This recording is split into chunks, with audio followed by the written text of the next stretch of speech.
Captain Marcus Cole stood on the bridge of the horizon's edge and watched the stars through the main window. 3 years into their mission, he still felt amazed by the endless space around them. The ship carried 200 people deeper into the galaxy than any human had ever gone before. "Captain, we're getting some strange readings ahead," said Lieutenant Commander Kate Morgan from her station. She had been his second in command since the mission started, and Marcus trusted her more than anyone else on the ship. Marcus walked over to look at her screen. The readings showed something big floating in the darkness ahead, something that should not be there. "What do you think it is?" Marcus asked. Kate shook her head. "The computer can't match it to anything in our files. It's huge, bigger than our ship by far, and it's old, really old. Put it on the main screen." The stars disappeared, replaced by something that made everyone on the bridge go quiet. A massive structure hung in space before them, dark metal and crystal twisted together in patterns that hurt to look at for too long. It had to be at least 10 times the size of their ship. "My God," whispered Ryan Blake from the engineering station. "Who built that thing?" Dr. Lisa Santos, the ship's expert on alien cultures, stepped closer to the screen. "The metalwork looks familiar, but I can't place it. The crystal parts are completely new to me." Marcus studied the structure. It was clearly made by someone, not natural, but the design was unlike anything humans had ever seen. "Are there any life signs?" "None that I can detect," Kate replied. "But there's still power running through it. Artificial gravity, atmosphere, even some kind of heating system." "It's been waiting out here for who knows how long," Dr. Santos said. "Just waiting." Marcus made his decision. "Kate, Ryan, Lisa, you're with me. We're going over there." "Sir, that might not be safe," Kate said. "We don't know anything about whoever built it." "Which is exactly why we need to look," Marcus replied. "This could be the discovery of the century, maybe the millennium." An hour later, the 4 of them floated through space in their protective suits. The structure grew larger and larger as they got closer. Up close, they could see that the crystal parts actually glowed with soft light, pulsing like a slow heartbeat. They found an opening that looked like it might be a door. Ryan ran his scanner over it. The atmosphere inside is safe to breathe. Temperature is comfortable. Gravity is a bit lighter than Earth normal. "How is that possible?" Kate asked. "This thing has been out here for thousands of years, maybe longer. Maybe whoever built it built things to last," Marcus said. He pressed his hand against what looked like a control panel. The door opened with a soft sound. They stepped inside and removed their helmets. The air smelled clean, almost fresh. The walls around them were covered in symbols that seemed to move when they looked at them directly. "Are you seeing this?" Lisa asked, pointing at the wall. "Those symbols keep changing." "My scanner can't make sense of them," Ryan said. "It's like they're not really there, but they are." They walked through corridors that curved and twisted in ways that made no sense. Sometimes they felt like they were walking uphill, but their instruments said they were on level ground. The crystal walls gave off enough light to see clearly, but the light seemed to come from everywhere at once. After what felt like hours, they found themselves in a huge room. The ceiling stretched up so high they could not see the top. In the center of the room was a raised platform surrounded by tall black pillars that reached toward the darkness above. "This feels important," Marcus said. Something about the platform drew him forward. "Marcus, wait," Kate called, but he was already walking toward the platform. The moment his boot touched the raised surface, everything changed. The crystal walls blazed with golden light. The symbols on the walls stopped shifting and began to glow. The black pillars hummed with power. And then, she appeared. The figure that formed in front of them was tall and graceful, made of light that seemed almost solid. She had the shape of a woman, but her face was too perfect, too beautiful to be human. When she spoke, the words appeared directly in their minds. "I am Zarathul, guardian of the testing grounds. I have waited here for so long that stars have been born and died while I kept watch." Marcus found his voice first. "Testing grounds? What kind of testing?" The being's eyes focused on him, and he felt like she was looking through him, seeing things even he did not know about himself. The kind that determines if you are worthy of what you carry, even if you do not know you carry it. I don't understand, Marcus said. You will, Zarathul replied. Ancient law demands proof of worthiness through single combat. The station has awakened because you bear the mark of the inheritors. Kate stepped forward, her hand moving toward her weapon. If you want to fight someone, you can fight me, Thuk. Alien Guardian's expression might have been amusement. The choice is not yours to make, Daughter of Earth. He bears the mark, whether he knows it or not. What mark? Marcus demanded. I don't know what you're talking about. Your blood will tell the truth, Zarathul said. But first, you must prove yourself worthy of learning that truth. The room around them began to change. The walls moved, creating a circular space around the platform. Barriers of light formed, trapping Marcus inside with the Guardian. I won't fight you, Marcus said. Zarathul's voice was sad but firm. Then you and your crew will die here. The station will not release you until the test is complete. This is the way it has always been since before my people left their physical forms behind. Ryan was checking his instruments frantically. Marcus, she's right. The whole station is shutting down around us. Life support is failing. Marcus looked at his crew, his friends, and saw the fear in their eyes. Not fear of dying, but fear of him having to fight this being who moved like liquid starlight. What kind of combat? Marcus asked. To first blood only, Zarathul replied. Not to the death. The test requires only proof of worthiness, not sacrifice. Two curved blades appeared in the air, floating between them. They hummed with energy and seemed to cut the air itself as they moved. Marcus reached for one of the blades. The moment his fingers closed around the handle, he felt something wake up inside him, something that had been sleeping his whole life. The duel was about to begin. The blade felt perfect in Marcus's hand, as if it had been made just for him. The curved metal was warm to the touch and seemed to vibrate with its own life. Across from him, Zarathul held her identical weapon with the easy grace of someone who had used such things for longer than human civilization had existed. The rules are simple, she said, her voice echoing in their minds. First blood ends the contest. You need only prove your worth, not defeat me. Kate pressed against the light barrier that trapped Marcus inside the circle. This is insane. You can't fight her, Marcus. Look at her. She moves like she was born with a sword in her hand. I don't have a choice, Marcus replied, keeping his eyes on Zarathul. If I don't do this, we all die here. Dr. Santos was recording everything with her portable scanner. The energy readings are off the charts. This whole station is alive with power. Ryan checked his instruments again. Life support is down to 30% and falling. Whatever's happening, it needs to happen fast. Zarathul raised her blade in what might have been a salute. Are you ready, Inheritor? Stop calling me that, Marcus said. I don't know what it means. You will, she replied, and attacked. The first strike came faster than Marcus could think. Only instinct saved him, bringing his blade up to block hers. The impact sent shockwaves through his arms. She was incredibly strong, far stronger than her graceful appearance suggested. But she held back. Marcus could tell she was not trying to kill him, just testing him. Her next attack was a flowing combination that forced him to give ground, but again, she pulled back when she could have finished him. You fight like a soldier, Zarathul said as they circled each other. But there is something else, something deeper. Marcus did not reply. He was too busy trying to stay alive. His military training had included sword work, but this was different. The alien blade seemed to know what he wanted before he did. When he thought about parrying, it moved to block.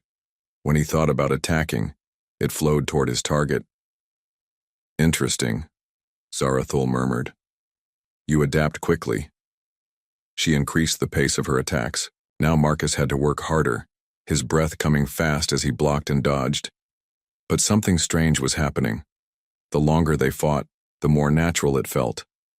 Movements that should have been impossible became easy. Techniques he had never learned seemed to flow from somewhere deep inside him. Kate watched from outside the barrier, her face tight with worry. He's changing. Look at the way he moves now. She was right. Marcus no longer looked like a human trying to use an alien weapon. He moved with the same flowing grace as Zarathul, as if the sword was part of his body. "How's he doing that?" Ryan whispered. Dr. Santos was studying her readings. "His brain activity is spiking. It's like parts of his mind are waking up that were never active before." Marcus barely heard them. He was lost in the dance of combat. His world narrowed down to the gleaming blade that sought his blood and his own weapon that rose to meet it. Time seemed to slow. He could see Zarathul's attacks coming before she made them, could feel the flow of the battle like music in his bones. "Better," she said, approval clear in her mental voice. "Much better. Now I begin to see why the station woke for you." Her next attack was completely different. Instead of the flowing combinations she had used before, she struck with deadly precision, her blade seeking the gaps in his defense with surgical accuracy. Marcus met her strike for strike, his sword moving in patterns that felt ancient and familiar. "You remember," Zarathul said, "not with your mind but with your blood. Your body knows what your ancestors knew." "I don't understand," Marcus said through gritted teeth as he blocked a strike that would have taken his head. "You will," she replied. "Soon." The duel had been going on for 20 minutes when Marcus felt something shift. The alien techniques were no longer strange to him. The sword no longer felt like a tool he was using, but like an extension of his own will. When Zarathul attacked high, he knew to block low. When she spun left, he was already moving right. "Life support is down to 10%, Ryan called out. "Whatever's going to happen needs to happen now." Zarathul heard him and nodded. "It is time to end this." Her final attack was a masterpiece of skill and speed. She came at Marcus from 3 directions at once, her blade seeming to split into multiple weapons. It was impossible to block them all, but Marcus did not try to block them all. Instead, he did something that surprised even him. He stepped into her attack, turning what should have been a fatal blow into a glancing cut across his left palm. Zarathul's blade sliced through his skin and drew blood. The moment the red drops hit the ancient stone of the platform, everything changed. Marcus's blood did not stay red. As it touched the platform, it began to glow. First a soft light, then brighter, until it blazed like liquid gold. The light spread out from where his blood had fallen, racing across the stone in intricate patterns that looked almost like writing. "Impossible," Zarathul gasped, staggering backward.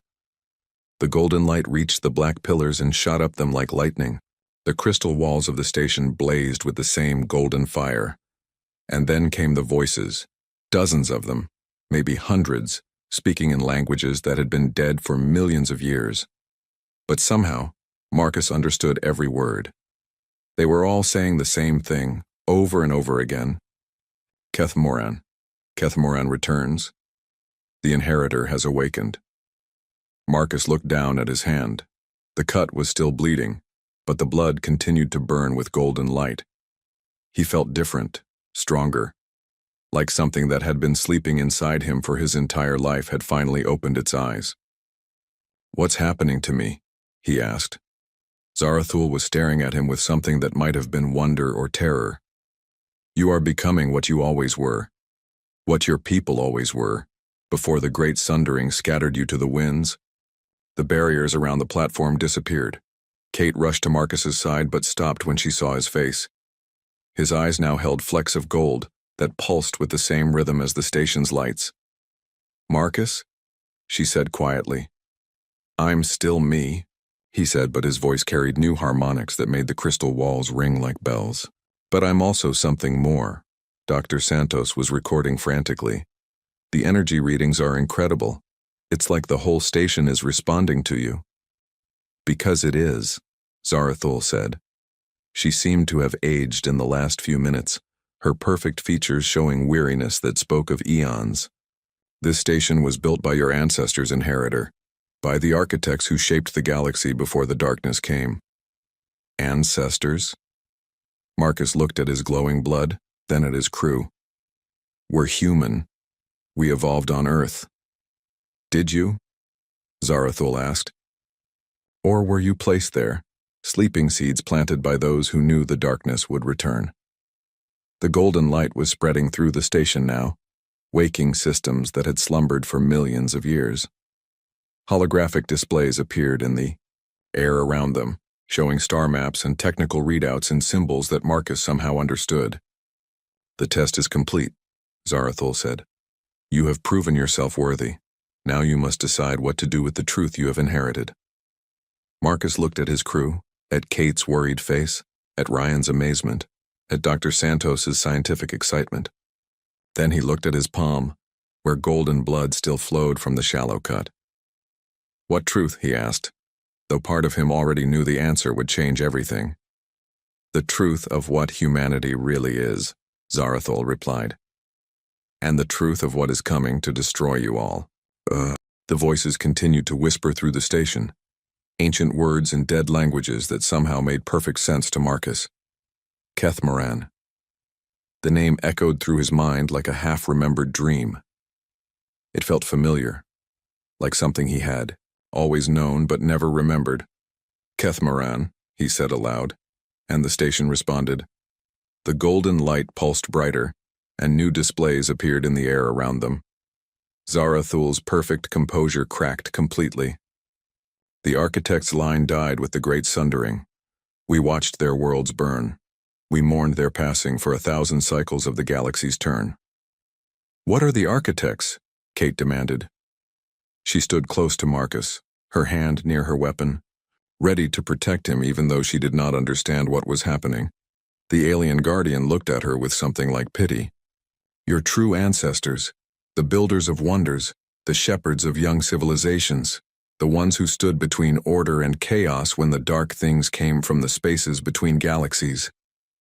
Marcus felt knowledge flowing into his mind from sources he could not name. Images flashed before his eyes, vast cities of crystal and light, ships that sailed between stars like wind-blown leaves, beings of incredible beauty and power, working together to nurture life wherever it grew. "We were explorers," he said, the words coming from deep inside him.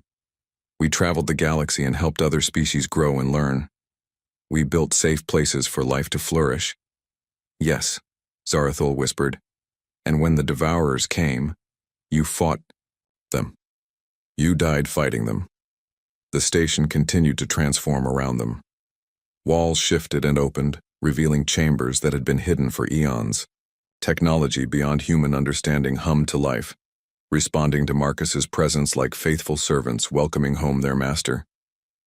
Dr. Santos was recording everything, her scanner working overtime to capture the impossible things happening around them. "Marcus, these energy readings are off any scale I know, and the technology, some of these systems are older than Earth's sun." "That's because they are," Marcus said. His voice still carried those strange harmonics that made the crystal walls sing. "This station is older than our solar system." Ryan was studying one of the newly revealed chambers. "Captain, you need to see this. There's star charts in here, but they show constellations that don't exist anymore."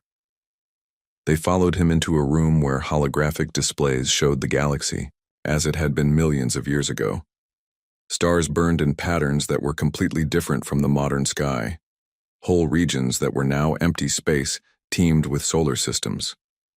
"This is how the galaxy looked when the architects were alive," Zarathul explained. "Before the war, before the sundering scattered their children to the winds." Marcus studied the ancient star maps, understanding flowing through him like water. "Earth isn't shown here, because Earth did not exist then. Or rather, it existed but was nothing more than molten rock.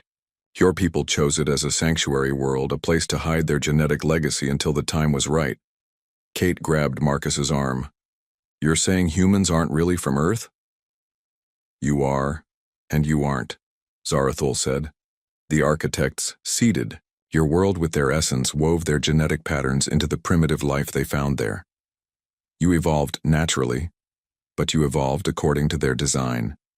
Every human carries their legacy in their blood, but only a few carry enough to wake it."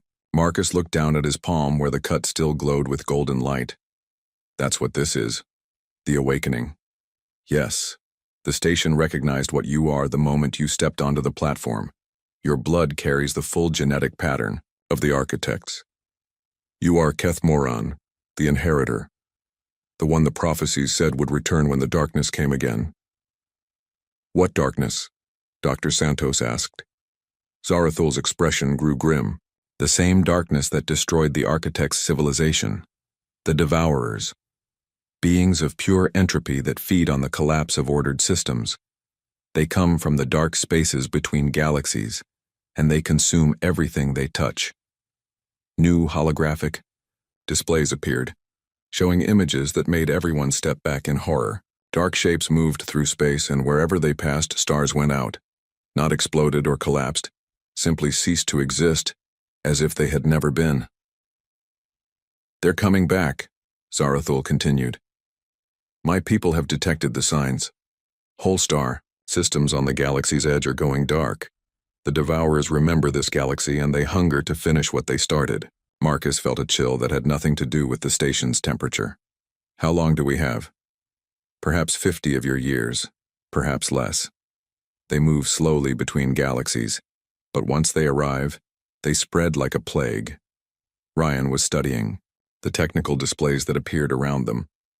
This technology, could it be used as weapons? This station is more than a testing ground, Zarathul said. It is an armory. The architects built it as a repository of everything they learned in their war against entropy. Weapons and shields, ships and soldiers, all designed to fight things. That should not exist. Marcus walked to the central control system, drawn by instincts he did not fully understand. When he placed his hands on the interface, golden light flowed from his fingers into the alien machinery. Suddenly he could see. The entire station could feel its systems responding to his commands. The weapons are still here, he said, wonder in his voice. Ships that can travel faster than light. Energy shields that can protect entire planets. Weapons that can hurt the Devourers. But they require architect pilots, Zarathul warned. Your people evolved on a protected world. You have the genetic heritage, but not the training or the awakening needed to use these tools. Kate stepped forward. Then teach us. What? Zarathul looked surprised. Teach us, Kate repeated. If Marcus can be awakened, maybe others can too. If there are weapons here that can fight these Devourers, then show us how to use them. The awakening process is dangerous, Zarathul said. Not all survive it, and even those who do are changed forever. You would no longer be fully human. We're not fully human now, Dr. Santos said quietly. Look at Marcus. He's still himself, but he's also something more. Marcus felt the truth of her words. He was still the same person who had captained the Horizon's Edge, still cared about his crew and his mission. But now he also felt connections to things vast and ancient, understood technologies that had been built before Earth cooled from its primordial fire. The choice must be yours, he said to his crew. I won't order anyone to do this. You don't need to order us, Kate replied. We're with you. We've always been with you. Ryan nodded. If humanity is going to face this threat, we'll need every advantage we can get. Dr. Santos was already studying the awakening chambers that had appeared around them. The scientific possibilities alone are worth the risk. Zarathul looked at them for a long moment. Very well, but understand, once you begin this path, there is no going back. You will become the first of a new generation of architects, bridges, between what humanity was and what it must become. Marcus felt the weight of responsibility settling on his shoulders. 50 years to prepare for an enemy that had destroyed a galactic civilization. An entire species counting on them to become something they had never been. What do we do first, he asked. First, we return to your people and begin the process of selection and training. Not all humans can be awakened, but those who can must be found quickly. Second, we activate the other stations throughout the galaxy and wake the legacy weapons. Other stations? The architects were thorough. There are 12 testing stations scattered throughout the galaxy, each one containing part of their military heritage. This is only the beginning. Marcus looked at his crew. his friends who had just volunteered to become something beyond human, understanding. He thought of Earth, peaceful and unaware of the threat coming from dark space. He thought of the 50 years they might have to prepare for a war against entropy itself. "Then we better get started," he said. The awakening chamber hummed with golden energy as Kate stepped inside. She looked calm, but Marcus could see the tension in her shoulders. They had spent 3 days learning about the process from Zarathul, understanding the risks and the irreversible changes it would bring. "Are you sure about this?" Marcus asked her one last time. Kate smiled. "You didn't hesitate when it was your turn. Neither will I." The chamber sealed around her with a soft sound. Marcus watched through the transparent walls as golden light began to fill the space. Kate's face was peaceful, almost serene, as the ancient architect technology began to work on her genetic structure. "The process will take several hours," Zarathul explained. "Her human DNA must be carefully rewritten to unlock the dormant architect sequences. One mistake could kill her, or drive her insane." "But you've done this before, right?" Ryan asked. He was next in line, and despite his brave words, worry showed in his eyes. "Never," Zarathul admitted. "The original architects were born with their abilities active. This process of awakening sleeping genetic patterns has never been attempted. You are the first." Dr. Santos looked up from her instruments. "The energy readings are incredible. It's like her entire cellular structure is being rebuilt from the ground up." Marcus felt every minute drag by like an hour. Through his new connection to the station, he could sense Kate's life signs, could feel the ancient machinery carefully working on her at the molecular level. If something went wrong, if the process failed, he would lose his closest friend and most trusted officer. After 4 hours, the light began to fade. The chamber opened with the same soft sound and Kate stepped out. She looked the same, but Marcus could see the differences immediately. Her eyes now held the same golden flecks as his own, and when she moved, there was a new grace to her movements. "How do you feel?" he asked. Kate considered the question carefully. "Different. Like I've been asleep my whole life and just woke up. I can see patterns in everything now. In the way you stand, in the flow of energy through the station, in the mathematics behind how space curves around stars." She was right. Marcus could see it too, now that his own abilities had stabilized. Kate's tactical brilliance had been enhanced into something approaching precognition. She could read a battle situation and know how it would unfold before the first shot was fired. "My turn," Ryan said, stepping toward the chamber. Ryan's transformation was different from Kate's, where her awakening had enhanced her natural tactical abilities. His connected him to technology in ways that seemed almost mystical. When he emerged from the chamber, he could interface with architect systems as if they were extensions of his own mind. "I can feel the whole station," he said in wonder. "Every circuit, every power flow, every system. It's like having a conversation with the machines themselves." Dr. Santos's awakening was the most dramatic of all. Her scientific mind expanded to process information at incredible speeds, seeing patterns in data that would have taken computers years to calculate. When she looked at the ancient star charts, she could trace the movements of entire civilizations across millions of years. "The mathematics are beautiful," she breathed after emerging from the chamber. "The way the architects designed their technology, it's poetry written in physics and engineering. But with their new abilities came new burdens." Marcus felt the weight of ancient memories that were not his own. The knowledge of civilizations that had risen and fallen before Earth had cooled from its molten birth. The others experienced similar downloads of information, fragments of architect knowledge that their enhanced minds could now process and understand. Zarathul watched their transformation with something that might have been approval. "You are adapting well. Better than I had hoped. But there is much more you must learn." Over the following days, she shared the true history of the galaxy. The architects had not been conquerors or rulers, but gardeners on a cosmic scale. They had found young species throughout the galaxy and helped guide them toward wisdom and enlightenment. Some, like Zarathul's people, had eventually transcended physical form entirely. Others had built great civilizations that spanned dozens of star systems.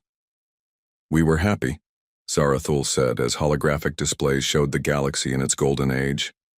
For millions of years, the galaxy was a place of wonder and growth. Art and science flourished. Young species learned from older ones. War was rare, and when it happened, it was contained and resolved quickly. What changed? Marcus asked. The displays shifted, showing the dark spaces between galaxies. They came from the void, the Devourers. We still do not know where they originated, or why they exist. They are not alive in any sense we understand, but they are not dead either. They are entropy given consciousness and hunger. The images that followed made everyone in the room step back. The Devourers were not creatures in any normal sense. They were absences, spaces where reality itself broke down. Where they passed, stars did not just die but ceased to have ever existed. Entire solar systems were erased, not just from the present but from history itself. The war lasted for 10,000 years, Zarathul continued. The architects tried everything. Conventional weapons passed through the Devourers without effect. Energy shields meant nothing to beings that could unravel the fundamental forces that held matter together. Whole species joined the fight and were consumed as if they had never been. Kate studied the tactical displays showing the ancient battles. How did anyone survive? Barely, Zarathul replied. In the end, the architects made a terrible choice. They used weapons that wounded reality itself, creating barriers of unstable space-time that the Devourers could not cross. But the process consumed most of their civilization. Entire sectors of the galaxy became uninhabitable. The survivors scattered their genetic legacy among promising young species and went into hiding, or ascended to energy forms like my people. And now they're coming back, Dr. Santos said quietly. Yes, the barriers are weakening after millions of years. My people have detected the signs, dark spots appearing at the galaxy's edge where stars simply stop existing. The Devourers remember this place and they hunger to finish consuming it. Marcus felt the crushing weight of responsibility. Why didn't your people prepare for this? You knew it would happen eventually. We tried, Zarathul said sadly. But we are no longer physical beings. We cannot use the architect weapons or pilot their ships. We needed someone with their genetic heritage who could still interact with the physical world. We needed you. Ryan was interfacing with the station's systems, his enhanced abilities allowing him to access databases that had been locked for eons. There are weapon systems here that I can barely understand. Ships that can fold space around themselves, energy cannons that fire concentrated gravity, shields that exist in multiple dimensions simultaneously. All designed to fight the Devourers, Zarathul confirmed. But they require pilots and crews with architect abilities. Your small team cannot crew a fleet. Then we need to find others, Kate said. Other humans who can be awakened. The genetic requirements are strict, Dr. Santos said, studying the data from their own transformations. Maybe 1 in 1,000 humans carry enough architect heritage to survive the awakening process safely. Marcus did the math in his head. Earth's population was over 10 billion. That meant perhaps 10 million potential candidates. It sounded like a lot, until he considered that they needed to crew ships designed for crews of hundreds or thousands. It will take time to find them and train them, he said. Time we might not have. There is another problem, Zarathul said. The awakening process will mark you. The Devourers can sense architect activity across vast distances. By awakening your abilities, you have announced your presence to them. They will know this galaxy has defenders again and they will come faster. The room fell silent as the implications sank in. By choosing to fight, they had also chosen to hasten the coming war. How long do we have? Marcus asked. Perhaps 20 years now instead of 50.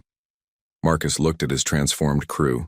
No longer fully human, but not yet something entirely new.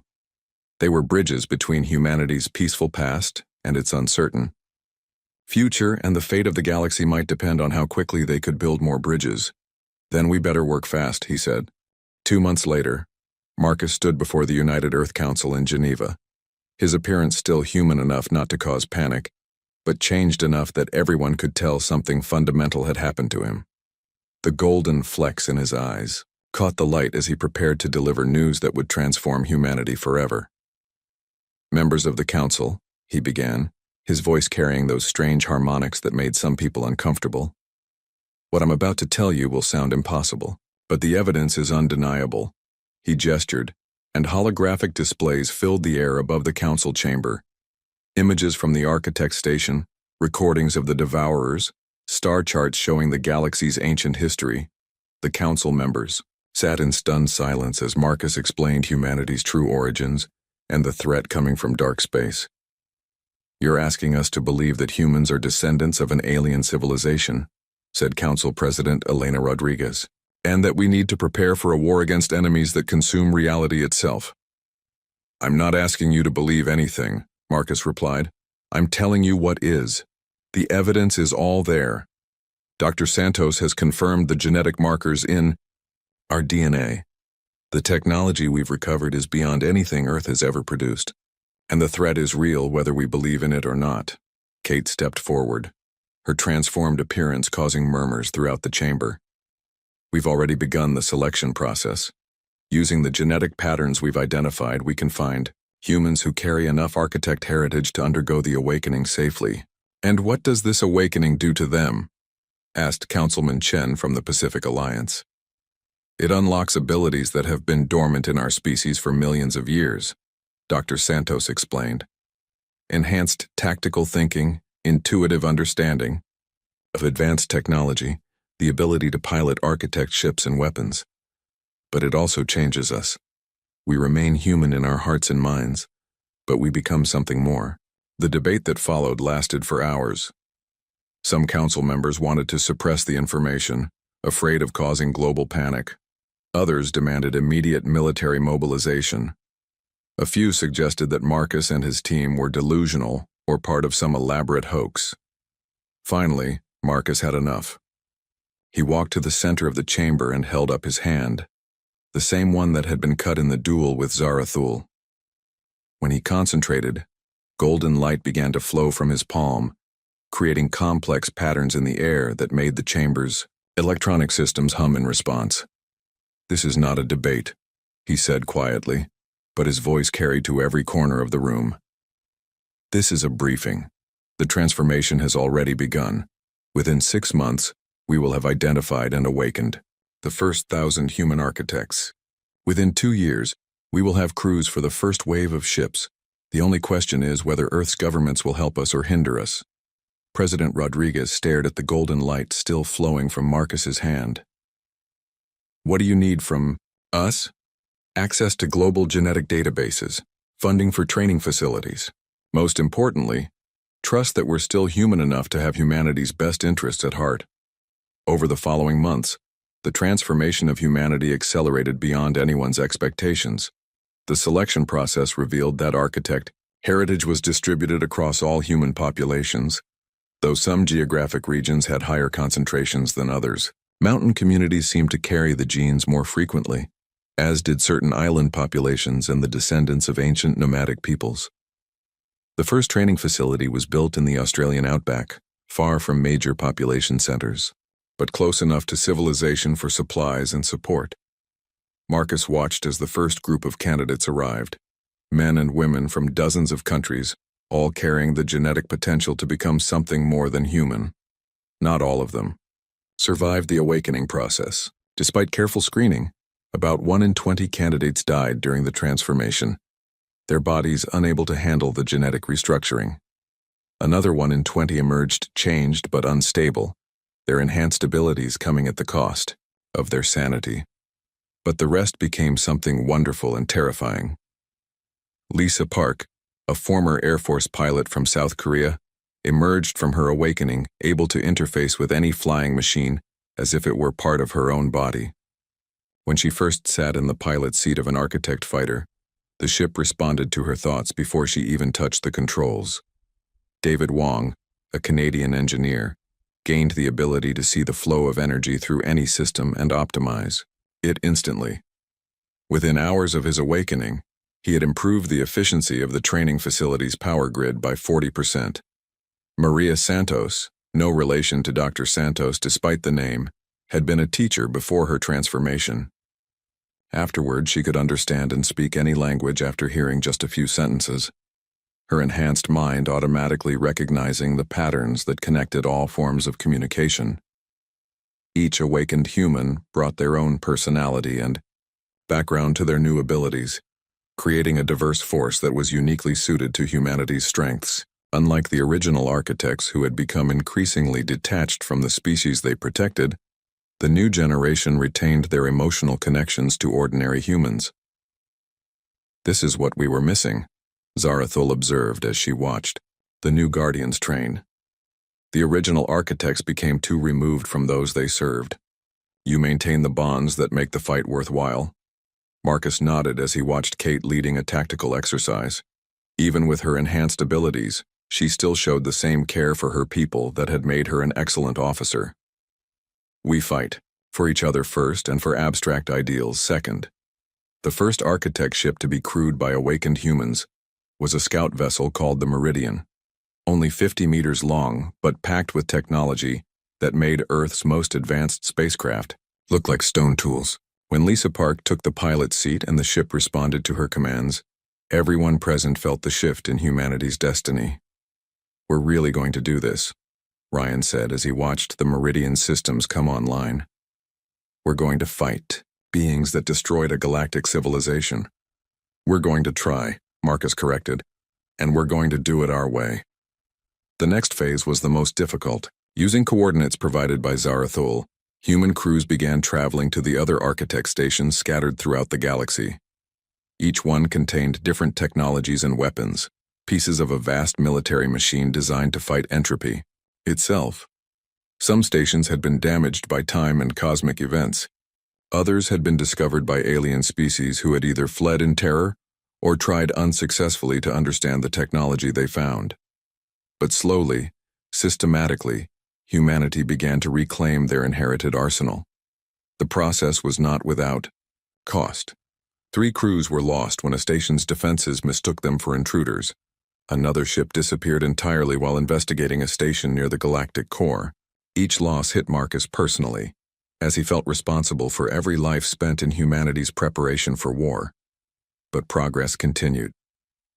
Within 3 years of the First Awakening, humanity had over 5,000 transformed Guardians and a fleet of 37 operational architect ships. It was a tiny force compared to what the original architects had fielded, but it was a beginning. The first sign that the Devourers were coming arrived not as an invasion, but as an absence. A star system on the galaxy's rim simply ceased to exist one day, not destroyed but erased from reality as if it had never been. Instruments that had tracked its planets and stellar activity for decades suddenly showed nothing but empty space. Here, Zarathul announced unnecessarily. Everyone could feel it through their enhanced senses, a wrongness at the edge of perception, like the feeling of being watched by something hostile. Marcus stood on the bridge of humanity's first architect, battleship, the Horizon Reborn, and looked out at stars that suddenly seemed fragile and temporary. Around him, his crew of awakened humans prepared for a war unlike any their species had ever fought. Kate approached, her tactical abilities already analyzing potential battle scenarios. "The other Guardian fleets are reporting ready. We have 43 ships operational, with more coming online every month. It won't be enough," Marcus said quietly. "Not yet." "Then we make it enough," she replied. "We buy time for more awakenings, more ships, more preparation. We do what humans do best. We adapt and survive." Marcus looked at his reflection in the bridge windows, seeing the golden flecks in his eyes that marked him as something more than the species he still fought to protect. Somewhere in dark space, ancient enemies were moving toward the galaxy, hungry to finish what they had started millions of years ago. But this time, they would face not just one species of architects, but an entire galaxy of young civilizations, guided by humans who remembered what it meant to love something worth fighting for. The real war was about to begin, and humanity was as ready as they could make themselves. It would have to be enough.